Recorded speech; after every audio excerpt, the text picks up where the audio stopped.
Olá, irmão, olá, irmã, graça e paz em nome do Senhor Jesus. Vamos prosseguir no nosso estudo do livro de Atos, terminando agora sim o capítulo 17 de Atos. Vou ler aqui, Atos 17, 32 a 34. Quando ouviram falar de ressurreição de mortos, uns escarneceram e outros disseram: a respeito disso te ouviremos em outra ocasião. A essa altura, Paulo se retirou do meio deles. Houve, porém, alguns homens que se agregaram a ele e creram. Entre eles estava Dionísio, o Areopagita, uma mulher chamada Dâmaris, e com eles outros mais. Muito bem. Nós acabamos de ver aqui, vimos o final da pregação de Paulo, do discurso de Paulo no Areópago, em Atenas. E aí nós vemos aqui os resultados. Lucas está falando dos resultados que este discurso de Paulo trouxe em Atenas. Nós temos visto que em outros lugares muitas pessoas, uma multidão, acaba se rendendo à pregação. Em outros lugares nem tanto, né? Não houve multidões, né? Então, a gente vê aqui alguns resultados. Tem alguns teólogos, alguns historiadores que dizem que esta mensagem de Paulo foi um fracasso. Por quê eles dizem isso? Porque foi o único lugar em que Paulo discursou em que ele nunca mais visitou e nunca escreveu nada para este povo daqui. Mas nós sabemos que a palavra de Deus diz que se uma alma se converte, já há festa nos céus. Então, não podemos reputar como um fracasso, porque nós vemos aqui que um grupo creu, né?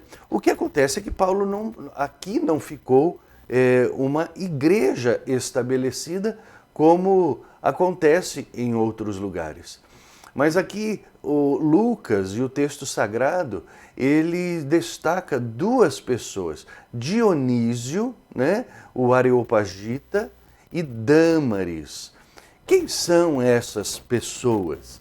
Olha, aqui nós temos mais subsídios para falar de Dionísio, o Areopagita. Por colocar aqui Areopagita, nós sabemos então que ele era um dos 12 juízes que compunham o magistrado daquele tribunal de Ares, né? Ou seja, é como se fosse hoje um ministro do Supremo Tribunal Federal que se converteu, né? Dionísio era um homem importante. Para ser um Areopagita, precisava ter sido antes governador daquela província. Era um homem, então, de muito caráter, tinha que ser de muito caráter, de muito estudo, né?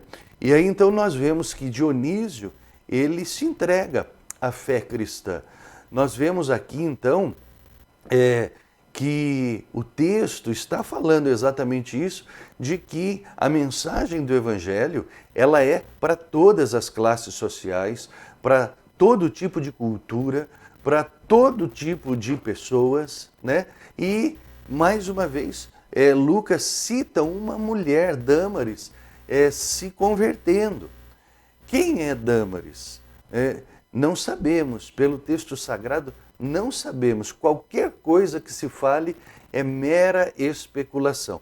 Só sabemos que é uma mulher, né? Uma mulher chamada Dâmaris, né? Lucas, ele dá ênfase à conversão das mulheres como nenhum outro autor sagrado o faz, tá?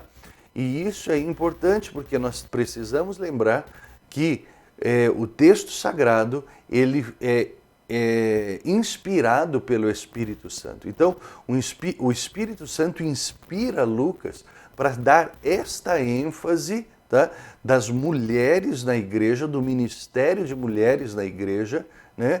E é interessante porque Paulo tem um problema nessa área, nas epístolas que ele escreve, né?